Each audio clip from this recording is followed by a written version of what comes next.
Okay, bro, I have another question. Would you rather Supreme Court observed that such language is not acceptable. Supreme Court pulled up India's got latent professional perverts and full-time idiots. how people would like to meet. मेरी family और मुझे prayers controversial comedian Assam police Assam रहना के पुणे वाले घर पहुंच को भी नहीं छोड़ा जा रहा है? जुबान काटने वालों को 1 लाख रुपए का इनाम। माफी लायक शब्द है ही नहीं। आज हम सीखेंगे समय रैना की इस न्यू वीडियो से एंड जो भी इंसिडेंट्स पुराना हुआ उस टॉपिक के ऊपर। तो चलो वीडियो करते हैं स्टार्ट। तो सबसे पहले आप जानो कॉन्टेक्स्ट क्या है। आप लोगों को पता होगा कि समय रैना ने लेटेंट शोज का था, तो उसने अपने फ्रेंड को बुलाया था रणबीर को, एंड जिसने कुछ ऐसा जोक मारा था जो कि बहुत सारे लोगों को पसंद नहीं आया था। तो हम इस टॉपिक पे बात नहीं करेंगे कि उसने सही किया था गलत किया था, पर बात इतनी सी है कि वो भी जोक उसने सिर्फ कहीं से कॉपी किया था, एक फॉरेनर जो कुछ था शो वगैरह वहां से। तो ये चीजों के ऊपर बात करिए, क्या मतलब हुआ उसके साथ, उसने अपना सारा कुछ बयान किया। तो 5 लेसन्स बताऊंगा जो आपको सीखने चाहिए। पहला लेसन वो है पेन इज योर एसेट। इस चीज को समझो कि लाइफ के अंदर भाई जो आपका पेन है ना कहीं आपका वो एसेट है, आप उससे भागो मत। बहुत सारे लोग ऐसे हैं कि जब भी वो ऐसी सिचुएशन के अंदर होते हैं तो उससे भागना चाहते हैं, वो चाहते हैं कि मैं इससे दूर हो जाऊं। लेकिन पेन एक ऐसी चीज है जो आपको ब्लूम करता है अगर आप उसको सही एफर्ट के अंदर काम करो। ठीक है जी। तो ये चीज है कि आप इस चीज को समझो कि पेन के अंदर लोग बिल्ड होते हैं। ठीक है जी। तो समय रैना ने भी अपना जो बताया कि कैसे उसने बहुत सारी चीजें 10 टाइम वो स्ट्रॉन्ग हो गया, उसने बताया कि कैसे वो मैच्योर हो गया उससे ज्यादा जब उसके साथ ये सारा इंसिडेंस हुआ। एंड 1 साल के बाद मैंने भी उसके व्यूज देखे, 33 मिलियन व्यूज उसके सिर्फ 1.5 दिन के अंदर आ चुके हैं अभी तक। तो वही है कि लोगों को ये चीज उसकी पसंद आई है एंड बहुत सारे लोग उसको प्यार करने वाले हैं। लेकिन वही है कि पेन जो सहता है एंड उसको चेंज वो करता है अपने आप को, केवल वही लाइफ के अंदर आगे बढ़ता है। सेकेंड चीज वो ये है कि social media is not real. इस चीज को भी आप कहीं ना कहीं समझो। सोशल मीडिया को हम यूज करें, ना कि हमें सोशल मीडिया यूज करे। ठीक है जी। सोशल मीडिया एक ऐसी चीज है, मान लो मैं यूट्यूब कर रहा हूं, आप कुछ ना कुछ कर रहे हो, तो एक चीज को दिमाग के अंदर रखो कि भाई लोग यहाँ पे मिक्स थिंकिंग के हैं। अगर आपको यूट्यूब पे आना है, आपको लगता है कि आपको ग्रो करना है सोशल मीडिया के ऊपर, तो मेरे भाई आपको कहीं ना कहीं क्रिटिसिज्म, जोक, ये सब बकवास जो नेगेटिविटी है सब कुछ फेस करना पड़ेगा। अगर कोई इंसान बस ये सोच रहा है कि भाई मैं एक ऐसा यूट्यूब चैनल बना लूं जहां पे लोग मेरे को गालियां ही नहीं निकालेंगे, जहां पे लोग मेरे को क्रिटिसाइज ही नहीं करेंगे, हेट ही नहीं करेंगे, तो ऐसा होएगा ही नहीं, पॉसिबिलिटी नहीं है। ठीक है जी। इस चीज को भी कहीं ना कहीं समझो कि लोग हर चीज को क्रिटिसाइज करते हैं। आप जितने मर्जी अच्छे से अच्छा कंटेंट बना लो, लेकिन आपको ऐसा एक इंसान मिल जाएगा हर कमेंट सेक्शन के अंदर, हर वीडियो के कमेंट के अंदर, जहां पे वो आपको क्रिटिसाइज करता मिलेगा। जैसे मेरी वीडियो के अंदर अभी एक था, एक ऐसा इंसान जिसका मैं कभी स्क्रीनशॉट लगाऊंगा बाद में, उसकी फोटो का मैंने स्क्रीनशॉट ले रखा है। तो मेरे को बंदा बोलता है कि तू हिलता बहुत है, इसलिए कहीं पे लिखा हुआ है कि जो इंसान ज्यादा हिलता है उसका मन स्टेबल नहीं है। तो भाई आप इसकी कॉमन सेंस देख ही सकते हो। ऐसा तो आप सारा दिन चलते हो, घूमते हो, नाचते हो, तो उसका मतलब आपका तो मन स्टेबल ही नहीं है। आपको क्या लगता है कि बस ऐसे मैं जुड़ के बैठ जाऊं? और वो खुद सोचो ना, मैं ऐसे बोल रहा हूँ तो कैसा लग रहा है। भाई मैं कोई रोबोट नहीं हूँ। एक बॉडी लैंग्वेज होती है, एक कॉमन सेंस होती है। ठीक है जी। मुझे पता है कि बहुत सारे लोग टियर 3 और टियर 4 वाले भी मेरी वीडियो खो लेते हैं, मत खोलो भाई। तो वही है कि लोग आपको कहीं ना कहीं क्रिटिसाइज करेंगे, आप जितना मर्जी अच्छा कंटेंट बना लो। तो वही चीज समय रैना की जो वीडियो के अंदर उसने बताया, या फिर उसकी लाइफ से सीखने को मिलता है कि भाई आप अगर रियल बन जाते हो ना, कि जैसे आप रियल लाइफ के अंदर हो वैसे ही आप सोशल मीडिया के ऊपर हो, तो बहुत सारे लोगों को पसंद ही नहीं आता आपका रॉ इमेज। समझ रहे हो? तो लोग बस आपको जज करना जानते हैं कि भाई उसने ये चीज बोल दी, उसने ये चीज बोल दी। इस टॉपिक के ऊपर ही मैं आगे बताता हूँ। तो मेरा कहने का मतलब इतना सा ही है कि कोई भी कंट्रोवर्सी या तो आपको ग्रोथ की तरफ ले जाएगी या आपको डाउनवर्ड ले जाएगी। ठीक है जी। तो ये एक बहुत रिस्की चीज है किसी भी कंट्रोवर्शियल टॉपिक के अंदर बात रखना। ठीक है जी। तो ये चीज कहीं ना कहीं सेकंड जो सीखने को मिली है वो यही है कि भाई सोशल मीडिया को कहीं ना कहीं अब रियल मत समझो। यहाँ पे हर बंदा एक करेक्टर प्ले कर रहा है। समझ रहे हो? बहुत सारे लोग मैंने ऐसे देखे हैं कि जो भाई इंटरनेट के ऊपर आके अपने आप को ऐसा दिखाता है कि हमसे बेकार इंसान नहीं है।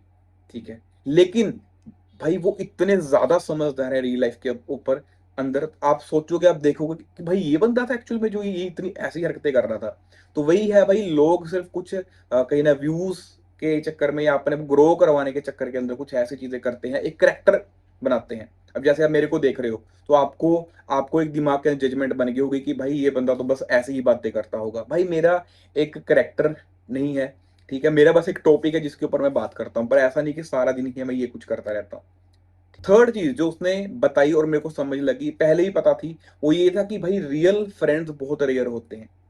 जब भी लाइफ के अंदर प्रॉब्लम आती है, मैंने अपनी लाइफ के अंदर एक्सपीरियंस किया है भाई, आप किसी को कॉल लगाने के लिए वो नहीं कर सकते हो। अभी भी मैं आपको बताता हूँ, जब भी ऐसा होता है ना कि मैं प्रॉब्लम के अंदर होता हूँ, तो मेरे भाई ऐसा कोई इंसान नहीं मिलता मेरे को जिससे मैं अपनी चीजें शेयर करूँ, या मेरे को लगता है कि ये बंदा मेरे को बाहर निकाल लेगा। सिर्फ 2-3 लोग हैं, और इसके ऊपर मैं पूरी डिटेल वीडियो बनाऊंगा कि पिछले साल मेरे साथ क्या क्या चीजें हुई एंड कैसे मैं उन चीजों से बाहर निकला। एक स्पेसिफिक टॉपिक के ऊपर आएगा, समझ रहे हो?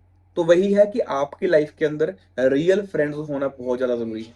एक ऐसा इंसान जो हर सिचुएशन के अंदर आपके साथ खड़ा हो, जो आपको जज ना करे, जो आपको हर बार एडवाइस ना करे, वो आपको बोले कि कोई टेंशन मत ले यार, मैं तेरे साथ हूँ।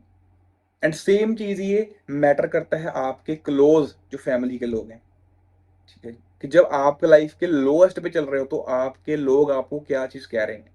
तो कहीं ना कहीं ये चीज मेरे को समझ लगी एंड उसने बहुत अच्छे तरीके से समझाई कि भाई आपका जो फ्रेंड सर्कल है, जो आपके लोग हैं, आप उनके साथ टाइम स्पेंड करते हो, तो भाई वो एक प्रोडक्टिव चीज है, वो ऐसा नहीं है कि आप टाइम वेस्ट कर रहे हो, ठीक है जी। एंड बहुत रेयर है कि आपको ऐसे लोग आपके लाइफ के अंदर मिले जो आपकी हर सिचुएशन के अंदर आपके साथ खड़े हैं।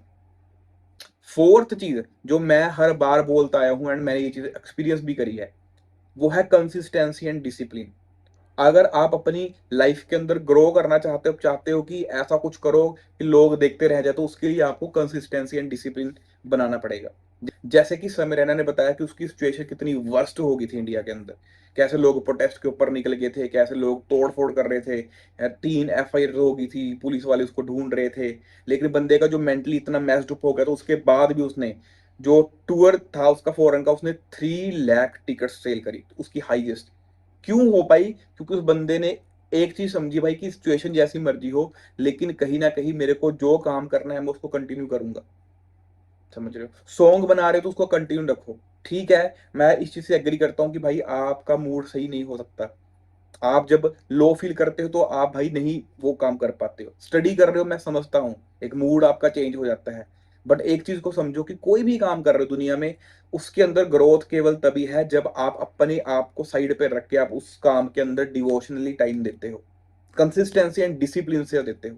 अब मैं वीडियोस बनाता हूँ तो इससे फर्क नहीं पड़ता कि मैं सारा दिन क्या करता हूँ, क्या मेंटली सिचुएशन है, मेरे को हर हफ्ते में 2 वीडियोस डालनी होती है यूट्यूब के ऊपर। 2 चैनल है, एक ये वाला एक और है, तो 4 वीडियोस मेरे को डालनी होती है, कुछ भी हो जाए। मैं कहीं भी हूँ, मेरी मेंटली सिचुएशन कैसी हो, कुछ भी हो रहा हो, लेकिन ये 4 वीडियोस या 3 वीडियोस मिनिमम से मिनिमम हर वीक वहां पे आती आती। क्यों? क्योंकि मेरे को एक चीज क्लियर है कि भाई हर जगह पे अगर आपको कुछ पाना है तो आपको कंसिस्टेंसी एंड डिसिप्लिन होना बहुत ज्यादा जरूरी है। फिफ्थ चीज है वो है कि भाई इंडिया के जो सिस्टम है वो कितना बेकार है। मैं बस ये चीज कई बार सोचता हूँ कि हम एक ऐसे लीगल सिस्टम के अंदर रह रहे हैं, ठीक है जी, कि जहां पे एक बंदे ने कुछ सेक्सुअली जोक मार दिया तो लोग बहुत ओवर रिएक्ट कर रहे हैं। ठीक है, मैं इस चीज को जस्टिफाई नहीं करूंगा कि उसने सही किया गलत किया, पर क्या ये चीज इतना कुछ होना जरूरी था? क्या ये करना सही भी है? जहां पे हम एक ऐसी कंट्री के अंदर रह रहे हैं जहां पे इतना सेक्सुअली हैरासमेंट होती है, अब्यूजिव चीजें हो रही हैं, रेप हो रहे हैं, 3600 चीजें हो रही हैं, वहां पे हम उन सब चीजों को छोड़ के, मतलब उन सब चीजों के अंदर हम फेलियर निकाल रहे हैं, हम विक्टिम को नहीं प्रॉपरली ट्रीट कर पा रहे हैं, हम जो क्रिमिनल है उसको प्रॉपर पनिशमेंट नहीं दे पा रहे हैं, हमारे पास रूल्स नहीं है। एंड उस टाइम के ऊपर हम क्या कर रहे हैं, हम एक जो किसी ने मार दिया, सेक्सुअली जोक मार दी, तो हम उसके पीछे लग गए जी, उसके पीछे पुलिस छोड़ दो, क्या हो जाएगा उससे भाई? ठीक है जी, जब इंडिया के 70-80% मुद्दे खत्म हो जाएंगे ना, उसके बाद ये मुद्दा उठाओगे तो मेरे को ज्यादा बेटर लगेगा, उससे पहले कोई मतलब ही नहीं बनता, ठीक है जी। तो वही चीज है कि बहुत सारी ऐसी हैं, जैसे उन्होंने बताया था कि असम के जो CM है उन्होंने कर दिया, महाराष्ट्र के जो CM है उन्होंने स्टेट के जो CM थे उन्होंने इस चीज के ऊपर कहीं ना कहीं स्टेटमेंट दी कि ऐसा बोल दिया, ऐसे कर देना चाहिए। बहुत सारे मीडिया वाले आ गए कि हाँ भाई ऐसे बंदों को तो मार देना चाहिए, ऐसा कर देना चाहिए, फांसी भी लटका दी चाहिए। तो भाई क्या ये चीज सही है? ठीक है जी, बहुत सारी चीजें हैं जो इंडिया के अंदर करने के लिए पड़ी हैं, हम बहुत सारी चीजों के अंदर लैक हैं, बहुत सारी चीजों के अंदर। चाहे वो आज हम बात करें क्रिमिनल चीजों की, आप देखो आप लीगल लॉ क्या कहता है, ठीक है जी, बुरा हाल है, ठीक है जी, कोई किसी को भी मार के जा रहा है, कोई किसी का कुछ भी करके जा रहा है, तो ये लीगल चीजों के अंदर जहाँ पे हजारों ही लाखों चीजें रोज ऐसी हो रही हैं, ठीक है, टॉर्चर हो रहे हैं लोग, वहां पे उनको इंसाफ नहीं मिल रहा, और हम क्या कर रहे हैं, किसी ने जॉब क्रैक कर दिया तो वहां पे उसके पीछे लग गए हैं। ठीक है जी। तो ये चीज है, कहीं ना कहीं बस यही चीज है जो मैंने अपनी लाइफ में सीखी है, या फिर मैंने इसके वीडियो को देखने के बाद सीखी है। तो बस आपको भी यही कहूंगा कि भाई जो काम आप कर रहे हो करते रहो, बाकी ऑनलाइन जितनी भी चीजें आप सुनते हो, आप बोलते हो, इन चीजों कुछ चीजों का ध्यान रखो, क्योंकि लोग जो हैं वो बालक बुद्धि हैं, कौन सी बात आपकी कैसे ले जाएंगे वो किसी को कुछ नहीं पता। ठीक है जी। तो बाकी इतनी सी वीडियो थी, मिलते हैं अगली वीडियो के अंदर, and I hope I hope उसकी वीडियो जाके देखो। गाली गलौज पूरी भर भर के है, लेकिन उससे फर्क नहीं पड़ता, मेन चीज है कि बंदा क्या किन चीजों से सफर किया है एंड कैसे वो उन चीजों से निकला है। तो यही थी वीडियो, बाकी मिलते हैं अगले टॉपिक के ऊपर। तो टाटा बाय बाय।